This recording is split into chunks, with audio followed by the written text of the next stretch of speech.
Aloha and welcome to our Wednesday night sitting at the Bodhi Tree, Hawaii. Little different tonight. I'm afraid my good friend and co-teacher Amy won't be here with us tonight, but we'll continue on anyway and hope her the best, and hopefully we'll see her next week. And I'm not quite sure what the weather's like in Alaska, but Amy, if you're out there, stay warm, stay healthy, and be well. We miss you and your televisioned face. All right. As usual, we don't have many people here on a Wednesday, but I will make some of the usual announcements anyway. There is a bathroom. I think the Sangha members who are here tonight know where it is. And the Bodhi Tree Hawaii has been generous enough to offer us this place free of charge. So if anybody's interested in doing so, we'd really like it if you'd help the Bodhi Tree out. There's a box for Dana generosity in the front. And our good friends from the Monday night sitting, Dr. Tan and Zun, on Mondays here, have told us that there's some special events coming up that perhaps people will be interested in. On Saturday evening, there'll be a lecture by someone whose name I just am not going to try to pronounce. I think it's Uhla Mint, but it's at the Nichiren Mission, and it's confirmed for Friday the 13th. Always a wonderful day, from 7 to 8:30 p.m. at the main Hondo, that's the temple, and you can contact Jane Nagai. And if you're interested, see me, I'll pass the message on to you. Otherwise, you can probably look it up online at the Nichiren Mission. And here at the Bodhi Tree, there will be an all-day retreat from 9 to 4 on Saturday. So that will be, I believe it's the same teacher. But if you're interested, come to the Bodhi Tree Hawaii up here on Judd Street, where we are right now, on Saturday for an all-day retreat. And those are our announcements that I'm aware of. If you have questions and you're on YouTube, go ahead, put a comment in, and I'll do my best to answer it later and point you in the right direction. All right, as usual, we like to start off with some mindful movement. How energetic are you feeling tonight? Excellent. Let's get up and do some movement. We'll do this for about 10 minutes. Just make sure I'm somewhere in the camera and won't get my hands chopped off by the fan. Let's just start by settling into a standing posture.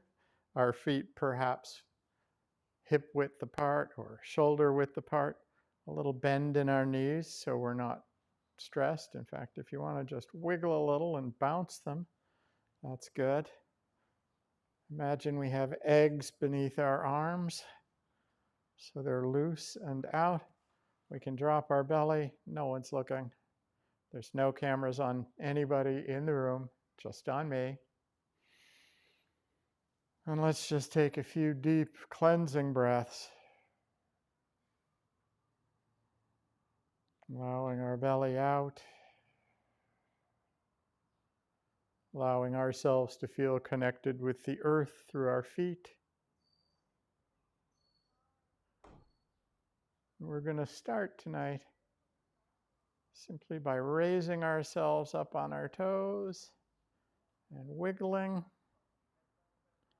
and dropping back, then going back on the back of our feet and seeing if we can wiggle our toes. And then forward again and back. Just allowing ourselves to really massage our feet. Don't lose your balance. Just back and forth. What does that feel like? All right. Now, let's start another one simply by moving our fingers, flapping around a little. Go ahead and move it up our arms, into our shoulders, at our hips. I think there was a dance like this on American Bandstand when I was a child. And not even that young a child. Move our heads around. Just allowing ourselves to shake everything out. Okay. And we'll come to rest. Just allowing ourselves to slow down.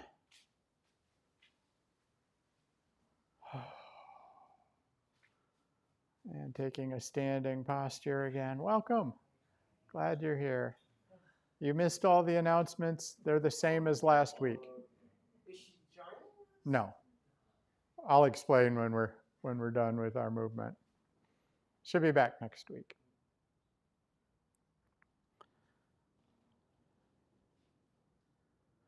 Okay. So what we're going to do now is we're going to pretend we have a ball in our hands. Ball of energy, of chi. Just going to move it around, circling back and forth. You can spin your body a little. You guys might want to stand a little further apart because we're going to be actually increasing the size of our ball. So just imagine you have a volleyball or a basketball. You're just passing it back and forth, getting your whole body into it. Just allowing ourselves to sway with it. All right, and now let your ball get a little bigger. So now it's getting to the size of a big birthday balloon. Just passing it around. And then really big. A giant ball of chi and energy. Getting our shoulders into it. Way above our hands. We're just swaying. Feeling stretching as we do this. Be careful of your lower back if you have a bad back. Really allowing ourselves to move. All right. And bringing our ball back in, a little smaller, a little less movement. Just gently.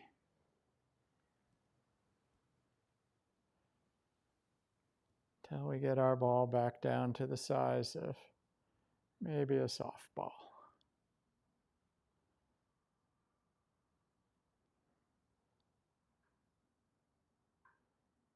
Just that nice ball of chi. All that energy.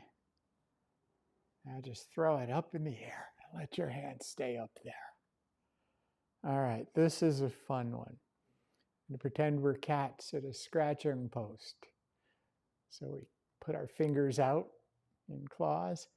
And what we're going to do is we're going to drop with our knees. Don't do it yet. As we scratch down, don't do it yet. And make that noise cats do, right? Kind of a rah. And back up. And claws and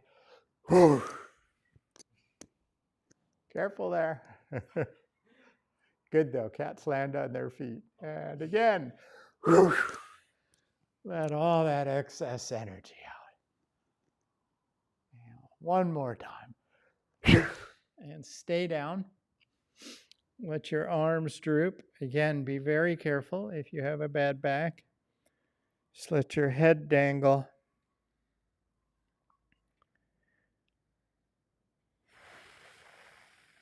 If you want, you can try grab your toes, your ankles, pull yourself down. Just allowing, and you want your knees bent here. We don't want them straight.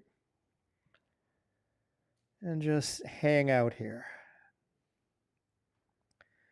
We're going to take a nice deep breath in to our back, almost like we're arching our back or filling a turtle shell. And exhaling. And inhaling.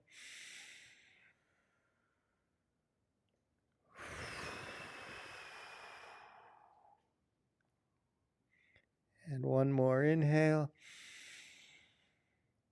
Rounding our back and exhaling. And just take a gentle breath in as and we exhale. Come on back up, but use your knees to push yourself up. We want to be very gentle when we do this. We don't want to hurt ourselves. And just stand again, allowing everything just to settle into the earth.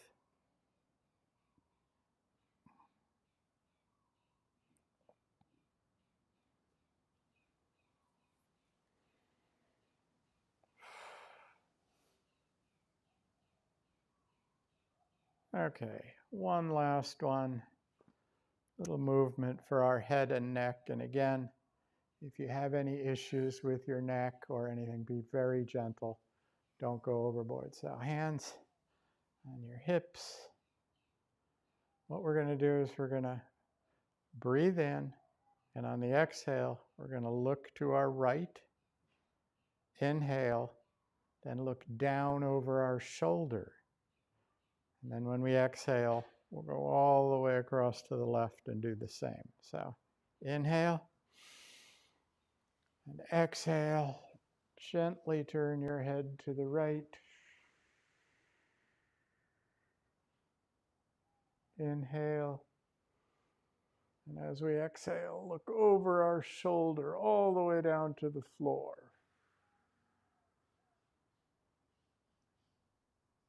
Inhale. And then exhale slowly all the way to the left.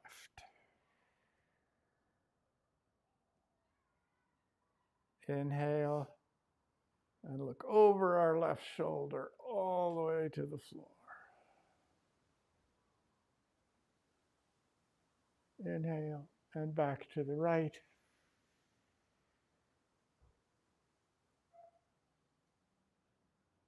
Inhale, and as we exhale, look over our shoulder all the way.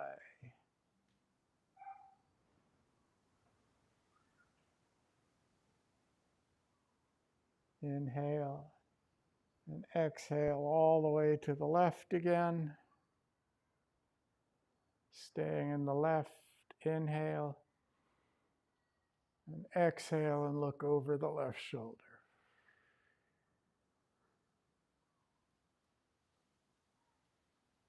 Inhale and come back to center. And we'll just stand here for the next 5 or 6 hours.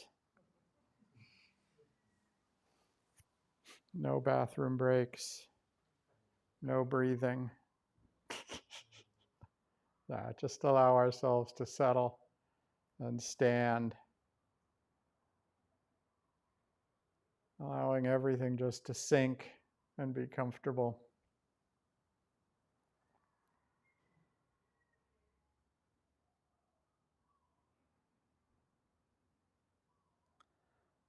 And when you feel the intention, mindfully return to our seats for sitting meditation.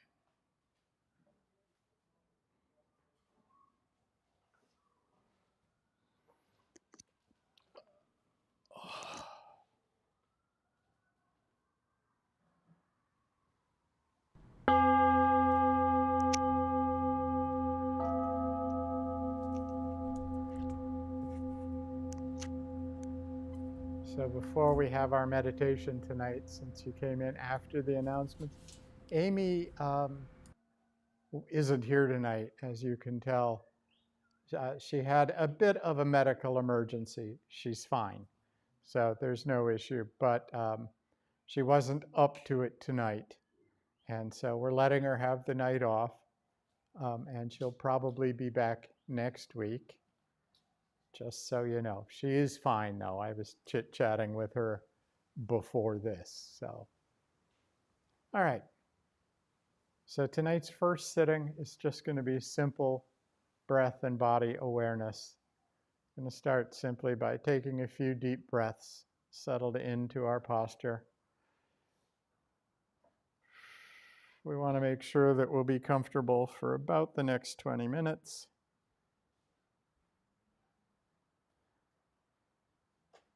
If you need to move at any time, please do, but do it mindfully. In other words, ask yourself, do I need to move? What sort of move would make myself comfortable? And then let the intention to do it arise and move. So we'll take some deep breaths in through our nose. Hold briefly and exhale slowly.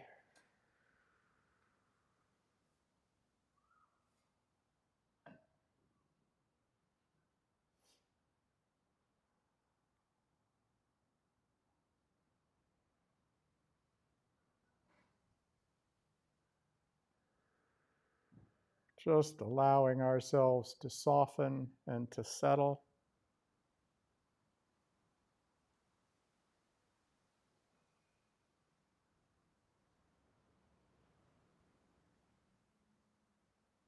Every time I've sat at Spirit Rock, the teachers often say, let's just allow our consciousness to settle in our body.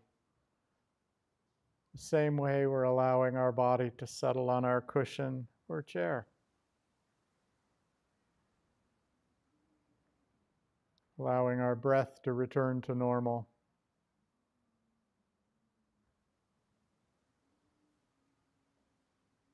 And just opening ourselves up to the sensation of sitting and knowing we're sitting. Feeling our connection with the earth beneath us.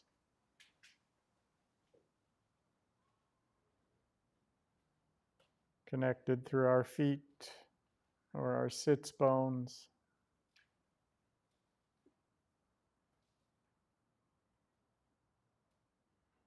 Just allowing everything to be soft.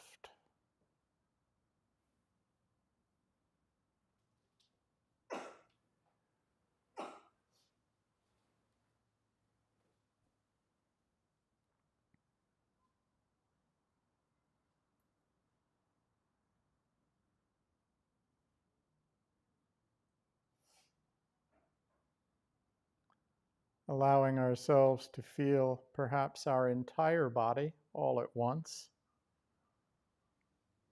This isn't picturing it or imagining it. It's just allowing ourselves to be aware of ourselves as a field of energy. Sensations from our toes and the tip of our head and our fingers, all present, all in consciousness, all in awareness.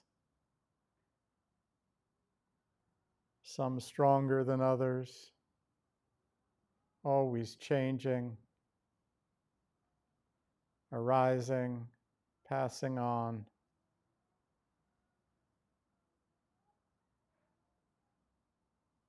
Allowing ourselves to be curious about what's present.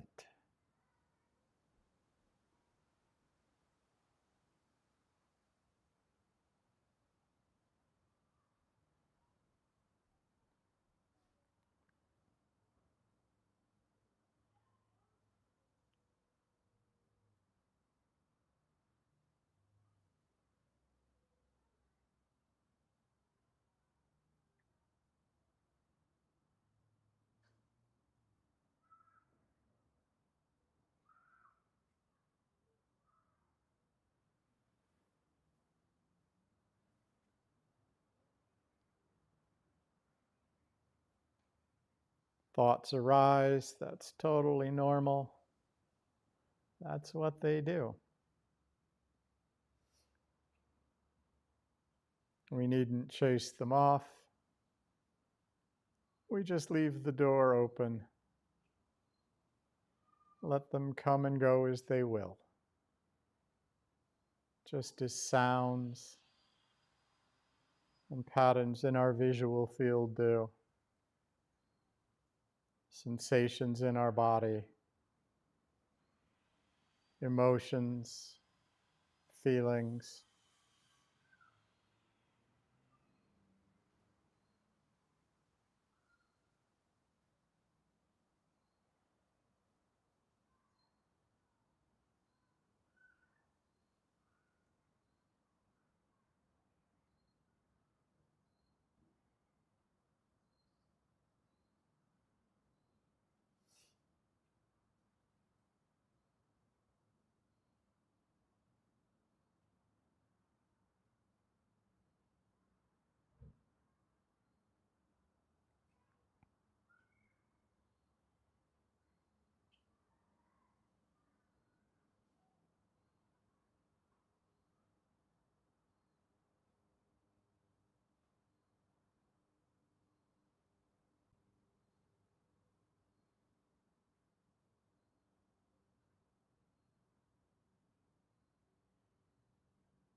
If we are carried away by thought or a story we're telling ourselves, and we've noticed, that's wonderful.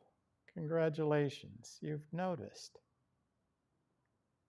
It's not the sign of a bad meditator, it's the mark of a good one. We noticed.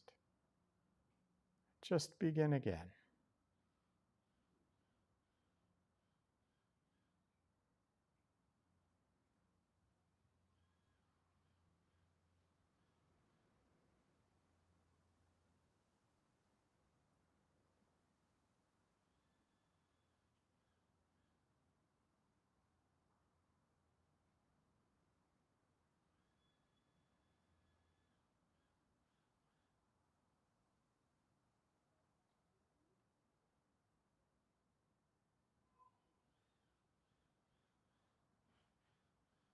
If our minds are especially busy,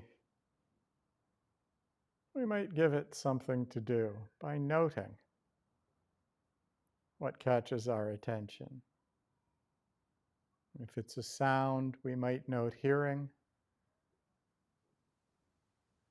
A thought, we might note thinking.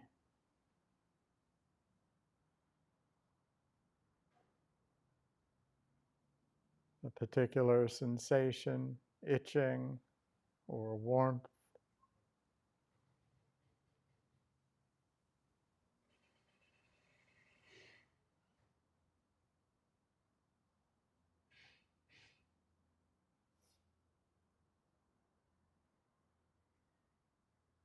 All arising and passing on their own.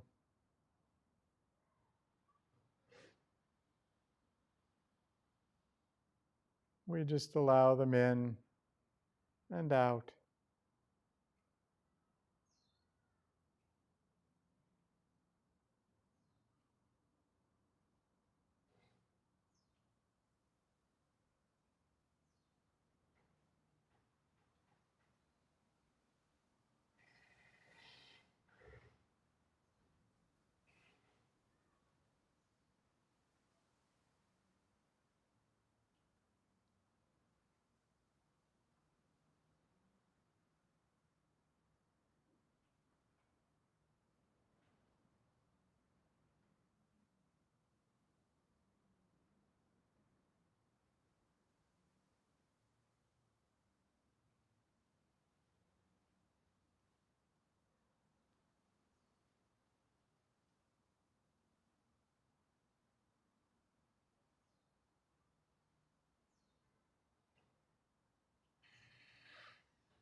If we are distracted tonight, we just note that. But if we'd like something a little more to do, we might allow ourselves to become conscious of our left knee. It's almost as if we move our consciousness to our knee and become aware of what's there. And note touching, touching. Shift our curiosity and attention to our left foot.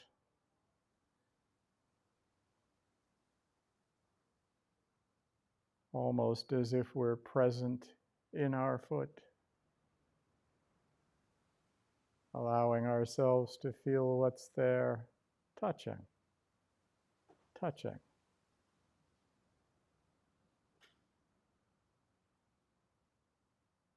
Move to the right foot.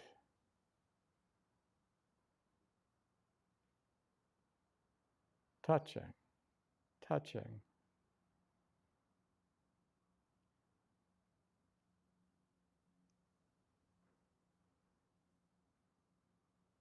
Our right knee, becoming aware and curious, touching, touching.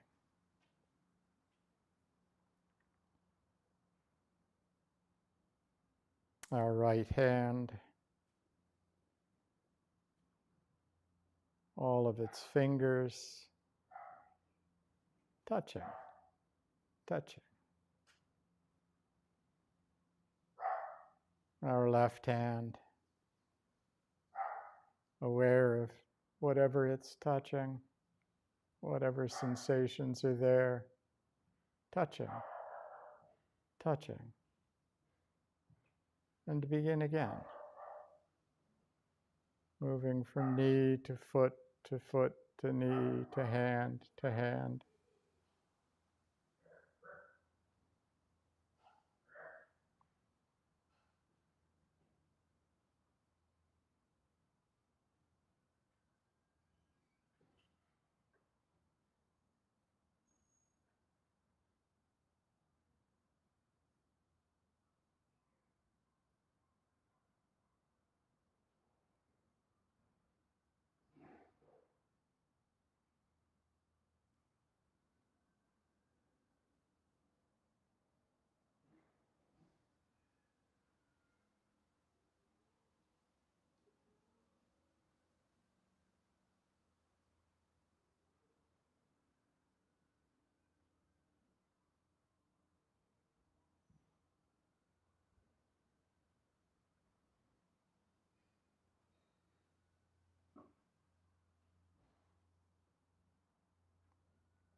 In these last few minutes of this meditation,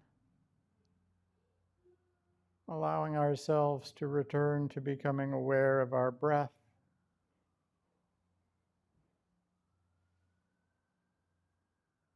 and exploring perhaps if we feel different than we did at the beginning of our meditation when we began with our breath.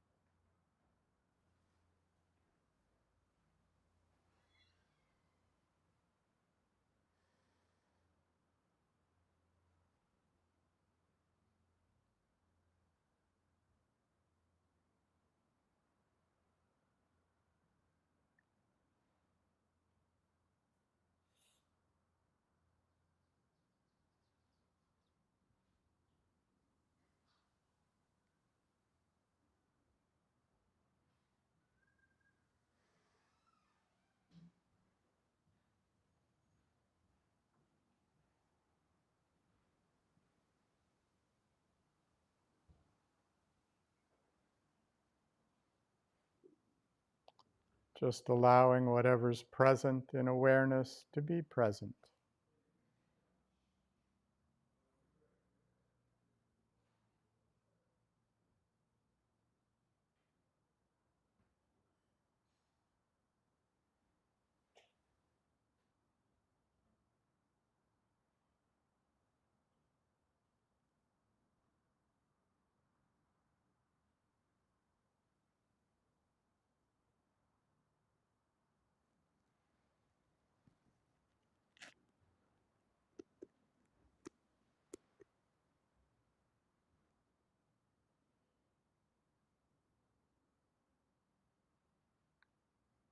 Shortly, I'll invite the bell to ring. Just as we've allowed all sensations to arise and pass, just allow the bell to enter our meditation as a friend,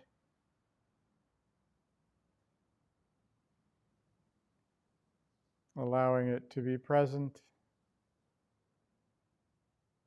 aware of the sound, hearing, and taking our time to return.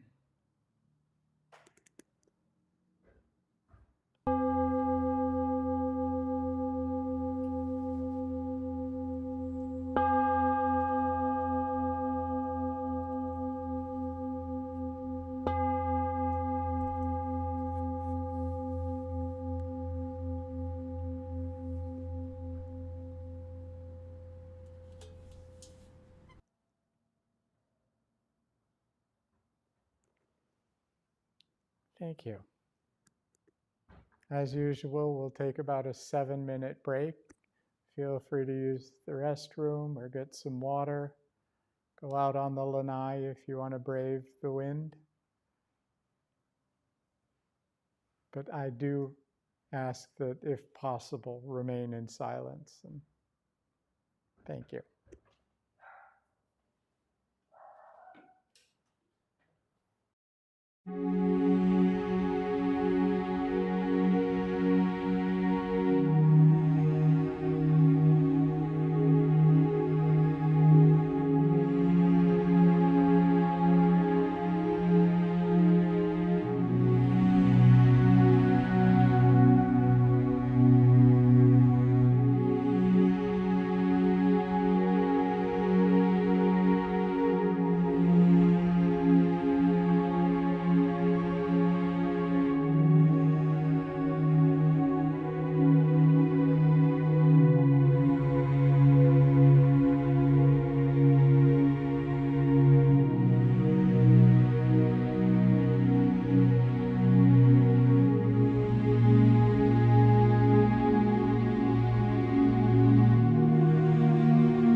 welcome back.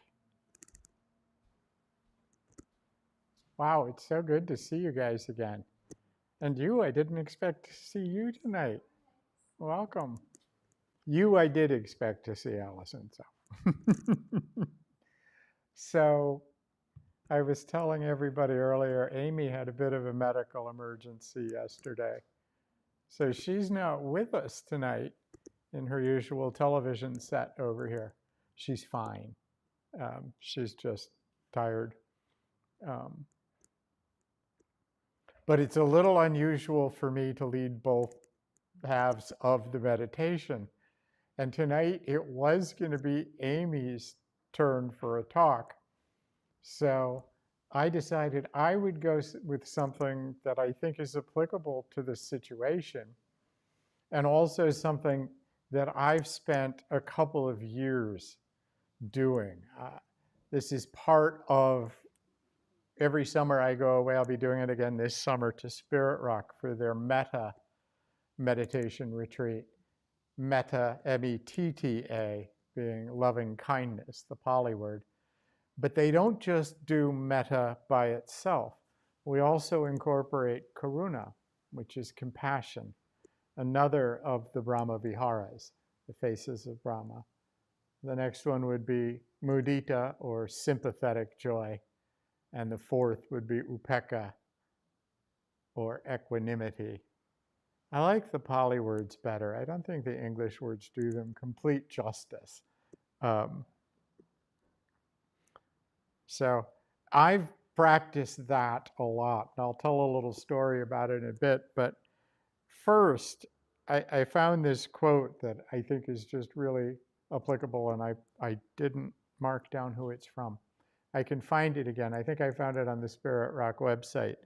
But it talks about the Brahma Viharas, and it says, metta frees the heart from thoughts of ill will.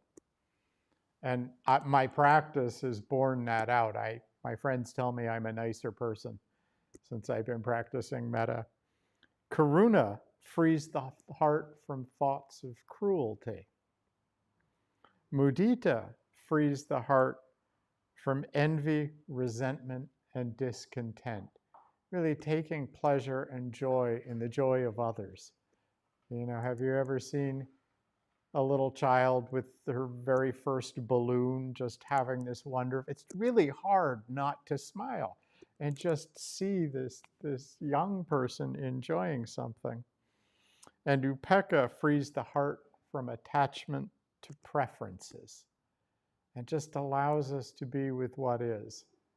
And I'm going to guess that Amy is practicing just being with what is, because honestly, when you've had a medical thing, there's very little other choice. Even if you're on the road to recovery, there you are.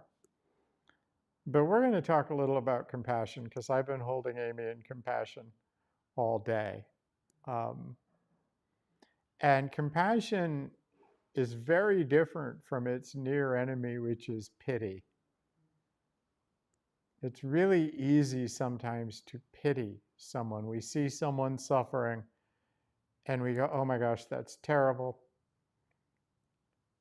But in a sense, we hold a little for ourselves, going, I'm really glad I'm not there, or that's not me. I feel so sorry for them. But we don't feel moved to help. We just feel pity for them. Compassion, on the other hand, is also a sense of, oh, I feel this person, I feel their pain. I don't feel the same pain they do, of course. This isn't empathetic in that sense. But we understand that they're hurting because we've hurt, and we know that they are hurting. We also know, though, sometimes we can't help. We must temper it with equanimity. There's very little I can do for Amy right now. If she were here, I would make chicken soup, because, you know, that's what everybody does. Chicken soup. I can't make her chicken soup. I don't actually know her address there, so I can't even like Uber chicken soup over from Hawaii. But I did want to read this poem, because I was looking around for poems that talk about compassion and forgiveness and what it's like, and acknowledging that there is pain around us and that we sometimes hurt ourselves. This is called The Weighing, and it's by a poet named Jane Hirschfeld, who is only slightly older than I am. I don't know why I threw that in, but I just saw her birth date here. The heart's reasons, seen clearly, even the hardest, will carry its whip marks and sadness and must be forgiven. As the drought-starved eland forgives the drought-starved lion who finally takes her, enters willingly then the life she cannot refuse, and the lion is fed and does not remember the other. So few grains of happiness measured against all the dark, and still the scale balances. The world asks of us only the strength we have, and we give it. Then it asks more, and we give it. When I was sitting at Spirit Rock, I think it was 2 summers ago. I had much the same experience this summer, but it was very striking. I don't know how many of you have been to San Francisco, but Spirit Rock is on the other side of the Golden Gate Bridge in Marin County, across from San Francisco, up in the hills. It's a beautiful spot. And I was there for 20 days or something. And I came away very peaceful. I bicycled back to the city because that's how I get around. It was a beautiful day, a lovely ride, and I was still in that meditative space. And I decided I would take a walk. And where I was staying was really near the waterfront, Market Street, if you're familiar with it. It's really essentially the Tenderloin, right up there. And I was going to a place where I knew I could, where I could be helpful. But I'm walking through the streets there, and there are just hundreds of homeless people.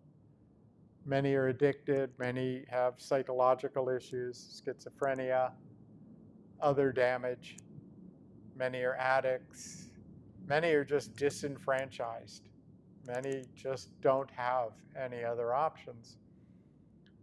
And I was thinking how much my heart was breaking for them. And also how little I could do. Hearing. We'll just let that go by for a minute. I don't want to compete with a jet. I think this comes over every night on Wednesday about this time. Anyway, there wasn't much I could do. It wouldn't have done any good to give one person $20. Regardless of whether they spent it on drugs or food, right? It wouldn't have helped all those people. But I could practice compassion. I could go, I feel that you're hurting. And I could have that hope that their suffering would end. And that is really at the heart of compassion. It's not just saying, oh my gosh, I feel bad for you. That really sucks. I'm glad that's not me. It's actually that hope that their suffering could come to an end. And I don't mean necessarily, the bitter end. I just mean we hope all people, all animals, all creatures, all beings' suffering ends. When we practice metta, we know that all beings want to be safe, that all beings want to be happy, that all beings want to not have jets fly over while they're giving a Dhamma talk. And we can have compassion for them. They probably don't want to be disturbing us, and it might be causing them suffering. Honestly, I did know an Air Force captain who was very conscious of that because he flew jets that made a lot of noise. And He did ask me once, what does it sound like? And he's like, yeah, we're sorry. And he was. So there wasn't much I could do. But we also flavor it with upekkha, because it sounds like we let ourselves into these situations when we say, oh, but we know that it was your karma that got you here. But that's sort of a misunderstanding of karma as a punishment. Karma really is this, then this, then this, then this. One decision leads to another decision, leads to another decision, but it doesn't even have to be ours, right? It could be everything. The fact that we're mammals has something to do with the way we live and the way we feel, right? If we were a rock, we might not have physical pain, but we're mammals. Physical pain is useful. It tells us something's wrong. So it's not that we're in pain because we made bad decisions. We have pain because we're beings. We may have made bad choices, but so may our parents. And they may have made bad choices because of their parents, who may have made bad choices. So what occurs in our life is the sum total, is our karma. But it's not necessarily, oh, I did something bad, therefore something bad's going to happen to me. It's simply the result of this happened, that happened, this happened, that happened. And so we know that when we see suffering, karma led that person there. That karma led us to see it just as much. And if we can feel that sense of compassion and hope that suffering will end, I think we walk away from it without that sense of cruelty that we might get from pitying people. Pity isn't a particularly pleasant sensation to me. Bhikkhu Analayo is somebody I highly respect.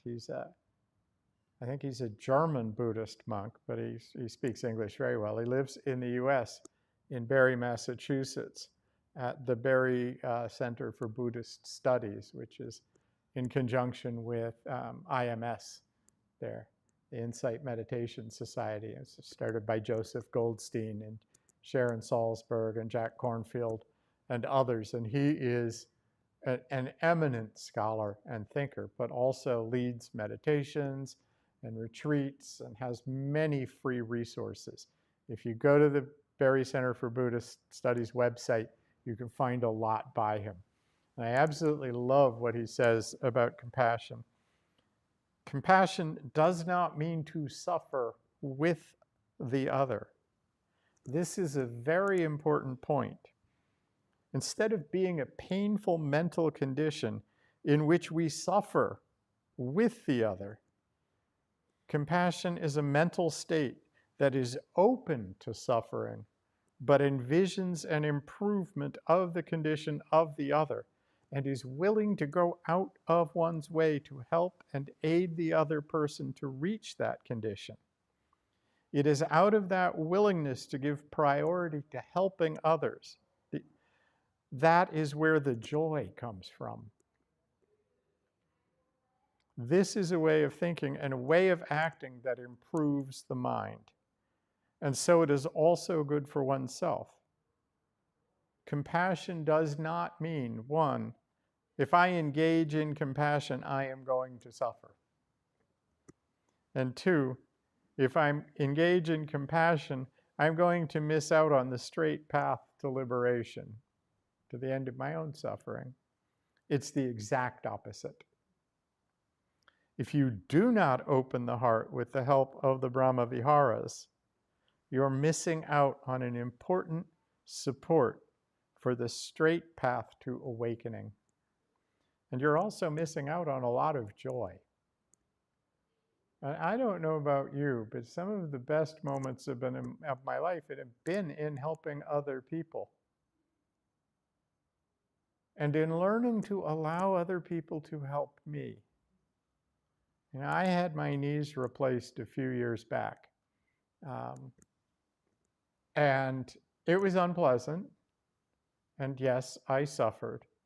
And one of my dear friends took me into his home with his family and offered to help. And he did it out of that sense of compassion and of willingness to help me through that hard time.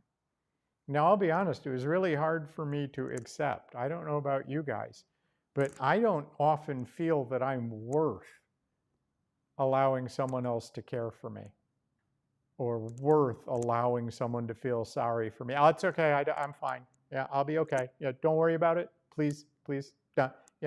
Think nothing of it. Yeah, I know I'm bleeding. It's okay. I'll take care of it. I can't tell you how many times I've said things like that, right? Instead of saying thank you for seeing, thank you for helping. So I allowed him to have compassion for me. And honestly, it was a little embarrassing because, I needed help in the shower and things like that for the first couple days. And it was a taste of aging because, that often happens. He's almost my age, so it wasn't quite like taking care of his parent, but there you go. There's also another wonderful passage I found from someone named Mark Epstein, who I've heard of, another meditation teacher. Karuna, compassion, is more specific. It arises in the presence of harm. It is the love that responds, the love that doesn't turn away from suffering. It has 4 components. Seeing that physical harm or mental distress is being experienced by someone for some reason, be it intentional or from natural occurrences, mindfulness and empathy. 2, knowing that something can be done to ease the pain. 3, feeling the urge to do something. And 4, moving towards direct action. There is wisdom in the realization that this suffering is due to certain causes and conditions, karma, surrounding it. There is often a kind of joyous energy in the sense that we can change this situation. We can do this together. There are often voiced questions of how can I help? How can I ease the physical or mental distress? How might I express a feeling of solidarity to soften the sense of aloneness? I love that one. How can I give solidarity to ease that sense of aloneness? It is the perspective of the sufferer that determines whether a given experience perpetuates suffering or is a vehicle for awakening.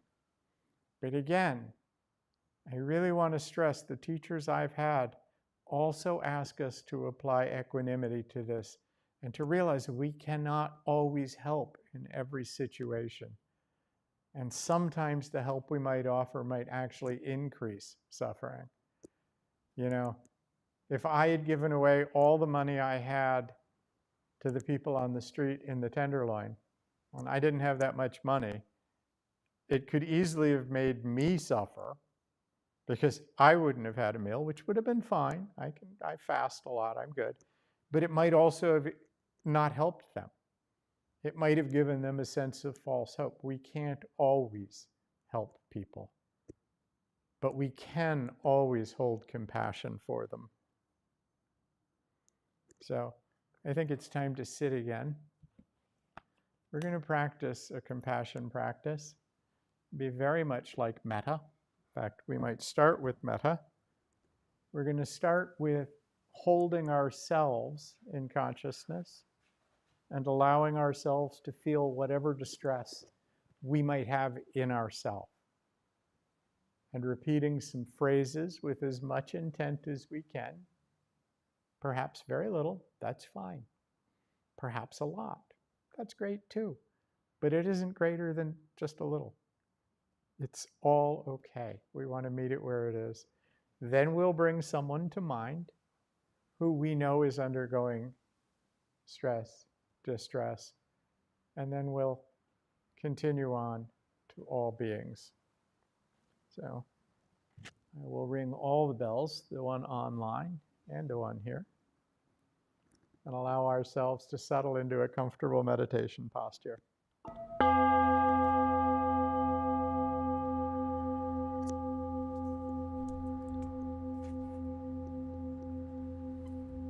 Just allow ourselves to settle, be calm. Again, if you like, take a few deep breaths as we allow our consciousness to settle into our body, just as we're allowing our body to settle into our cushion.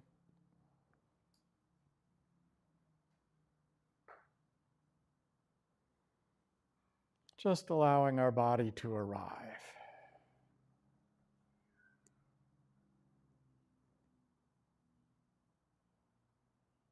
Allowing our breath to be natural.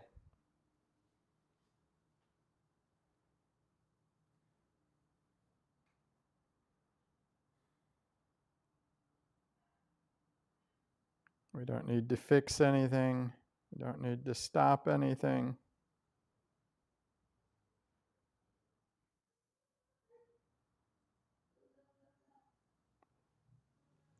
Just allowing whatever's present to be present.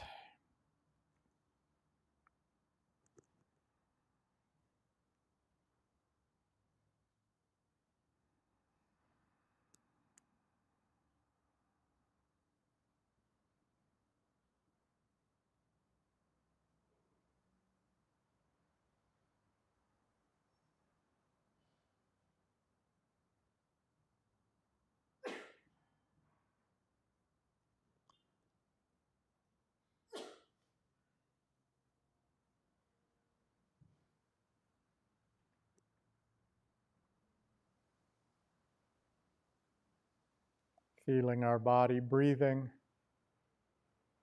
Really our body being breathed.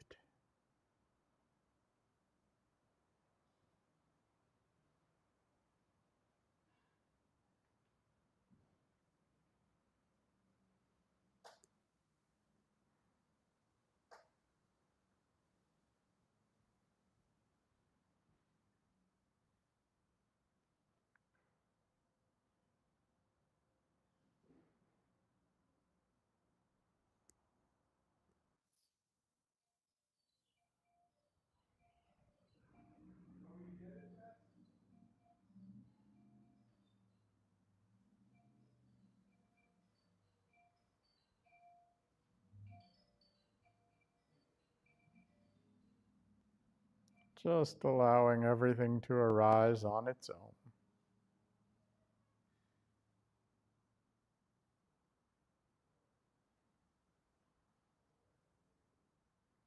Now, as we sit,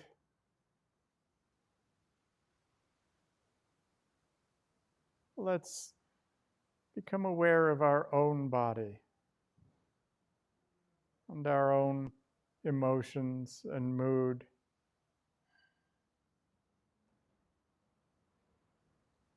And allow ourselves to note if there's anything that distresses us. A pain in our knee, perhaps, like I have. Or perhaps could be an emotional mood, sadness or distress. Whatever we brought here with us.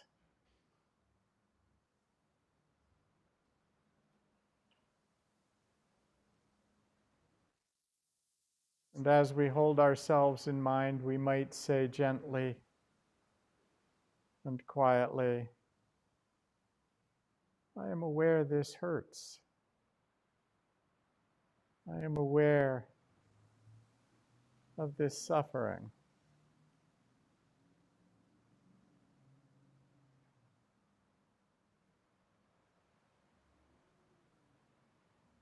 If it is possible, may this suffering end.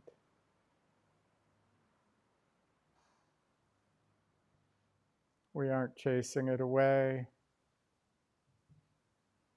We are hopeful that it ends.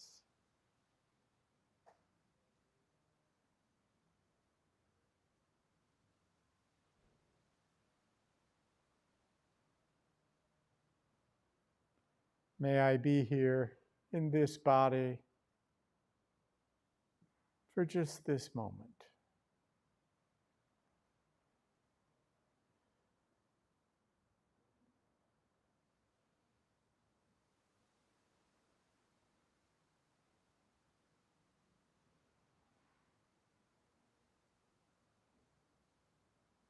This is how it is, and I care.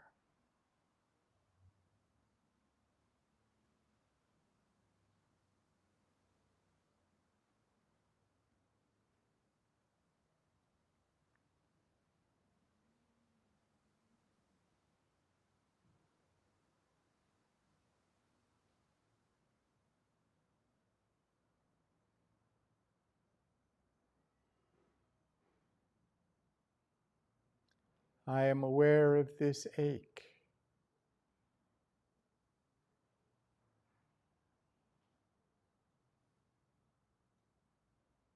I am aware of this suffering.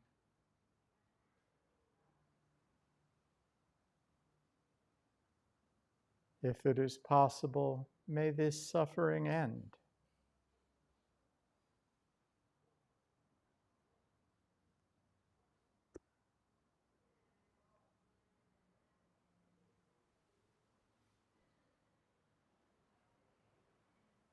May I be with my body here for just this moment, as it is.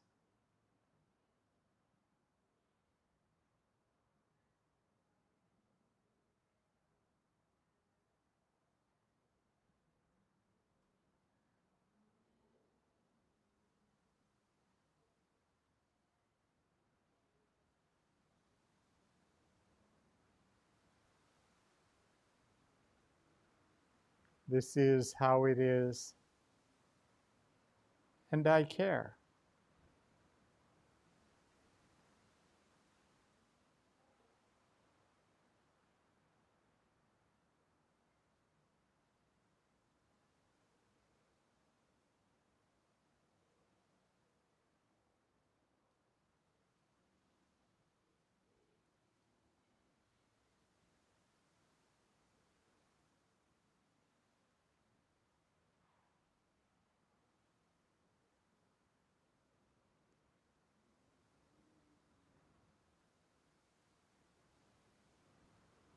We aren't trying to banish this suffering, even as we hope for it to end. We are aware that it is just like this in this moment, and we care.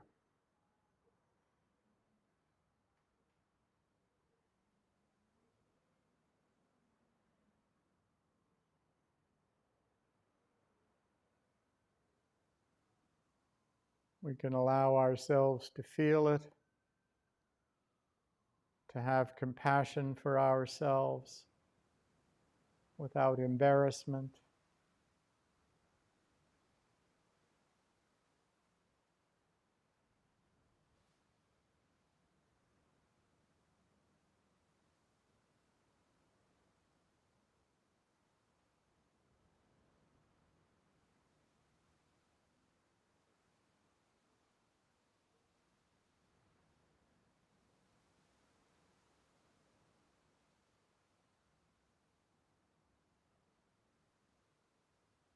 This practice may not change the cause of our discomfort, but we might change our relationship to it.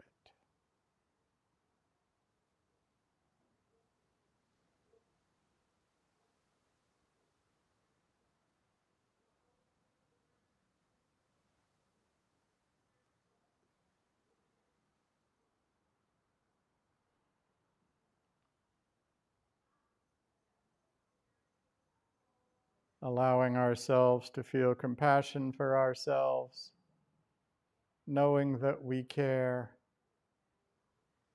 Let's bring to mind a friend or loved one, perhaps even just someone in our life we know who is having a rough go of it.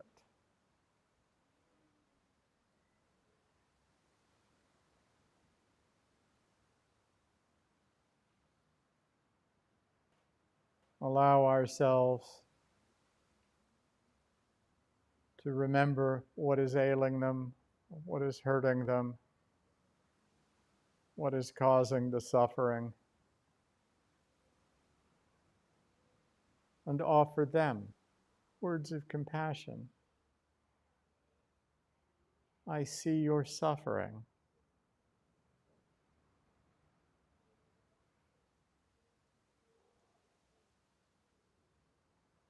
May your suffering come to an end.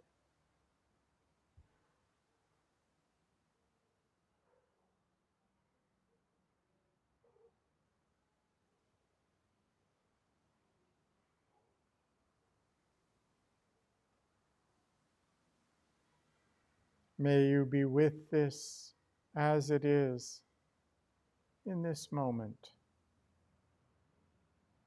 with equanimity.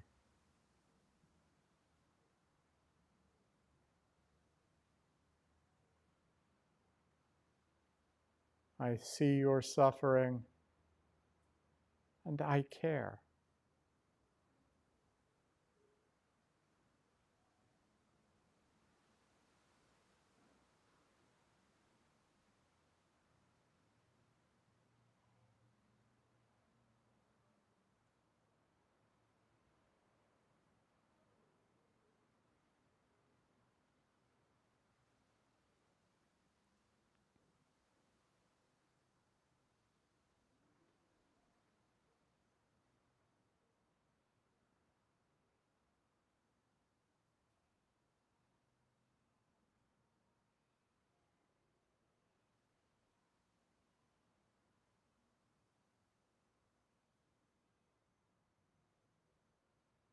We might explore how offering compassion to this other being feels different from offering it to ourselves.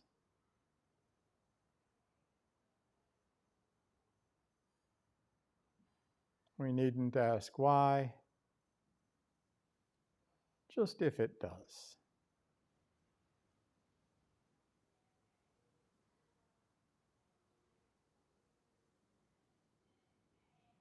I see you are in pain. I know you are suffering.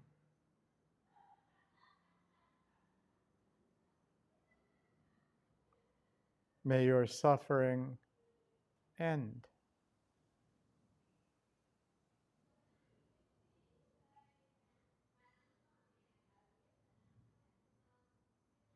May you be with this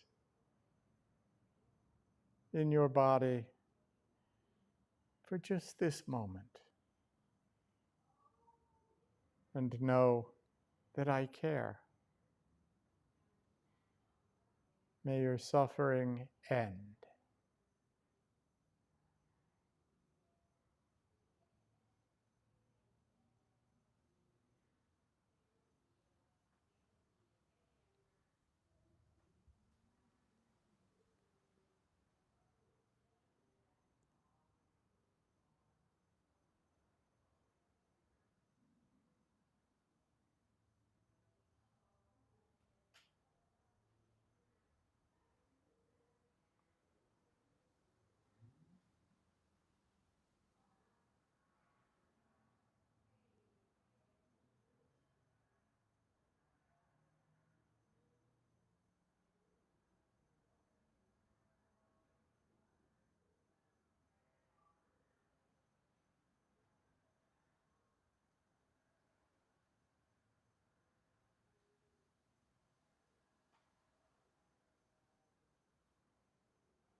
I am aware of your suffering.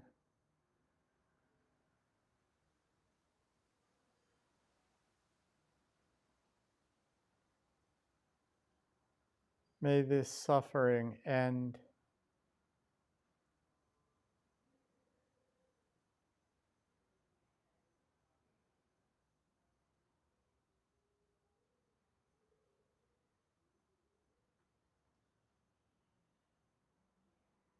May this ease,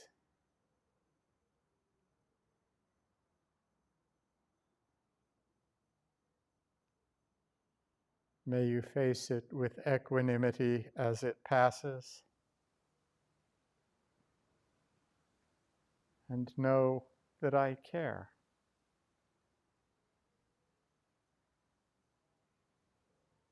And now, just as we are aware that we suffer and that our loved ones have moments of suffering, let's open our consciousness to all beings. For we know that all beings truly want the same thing, to be free from suffering, to live with ease.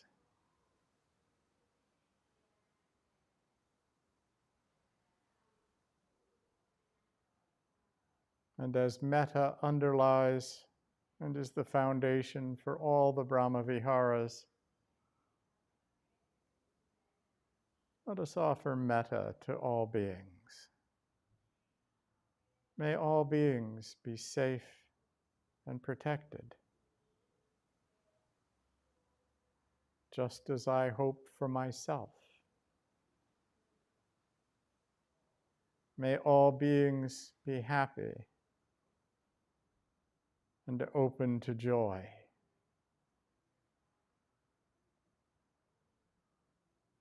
May all beings be healthy and strong in body and heart and mind. And may all beings live with ease and wisdom and equanimity.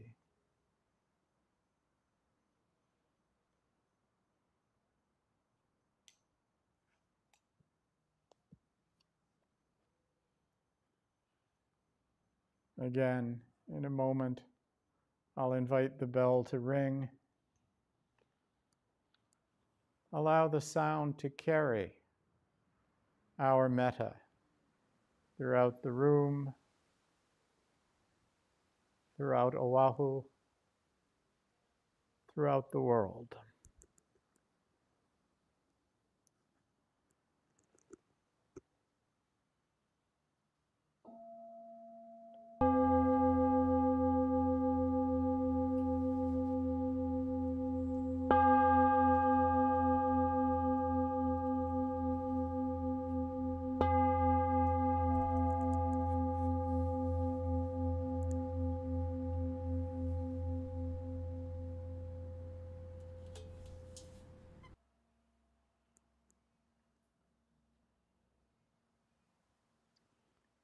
Thank you for practicing with me tonight. All of you here and all of you online. I'll be ending the stream now so that we can stay and have a discussion or ask questions. If you have questions, feel free to put them in the comments and I'll try to get to them. Mahalo. Thank you for being here.